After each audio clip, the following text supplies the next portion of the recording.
ઓ બેન, 1 મિનિટ જરા આવો ને. આ તમારો હાર છે ને એ ખૂબ જ સરસ છે, મને બહુ જ ગમ્યો સાચે. તમે એક કામ કરો, આ હાર તમે મને આપી દો, હા, અને એના બદલામાં આ હારની જે કિંમત હશે ને એનાથી 10 ગણા વધારે સોનાના સિક્કા હું તમને અત્યારે આ જ ઘડીએ આપું. હા, તમે હાર મને આપી દો.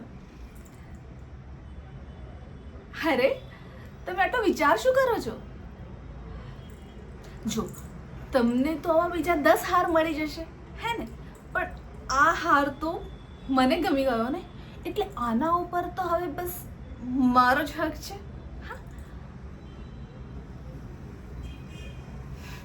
બેન, હાર તો હાર હોય, હે ને, એમાં પછી શું મરતી વખતે મમ્મીએ આપ્યો કે બાપે આપ્યો. હા, તો બસ હવે તમે ચૂપચાપ આ હાર મારા હાથમાં મૂકો અને આ સોનાના સિક્કા લઈને ચાલતા થાઓ, સમજ્યા?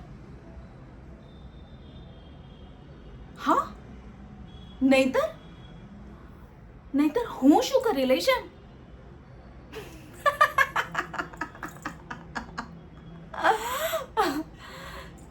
તું જાણતી નથી કે તું કોને ના કહી રહી છે. મારું નામ દેવ્યાની છે, દેવ્યાની. એક હતા એ દેવ્યાની જે દૈત્ય ગુરુ શુક્રાચાર્યની પુત્રી હતા, અને બીજા આ પૃથ્વી ઉપર સ્વયં એક દૈત્ય છે, એટલે કે હું. તો હવે તારી પાસે ફક્ત એક જ માર્ગ છે કે ચૂપચાપ આ હાર મારા હાથમાં મૂક, નહીં તો હું તને ચોરીના આરોપમાં સપડાવીશ, કાળ કોટડીમાં પુરાવી દઈશ. પછી તું ભૂખથી તરસથી આમ જમીન ઉપર તરફડીશ, અને પછી હાથ જોડીને મારા પગે પડીને તારા જીવનની ભીખ માંગીશ, અને તારા જ હાથે આ હાર તું મારા ગળામાં પહેરાવીશ, સમજી?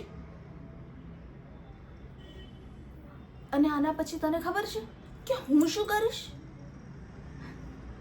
હું તને ભેટ આપીશ. હા, હું તને ભેટ આપીશ, મૃત્યુની ભેટ.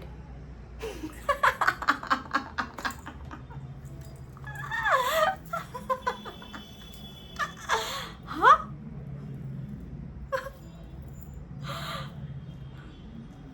આ છે ને તે બહુ જ સરસ કામ કર્યું કે આ હાર તે મને આપી દીધો.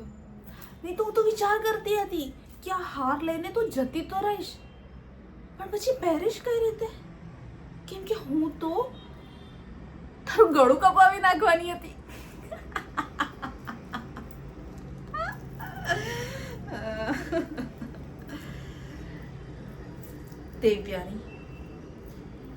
દેવ્યાની નામ છે મારું, અને એક વખત મને જે વસ્તુ ગમી જાય ને એ પછી હું કોઈ પણ કિંમતે મેળવીને જ રહું છું.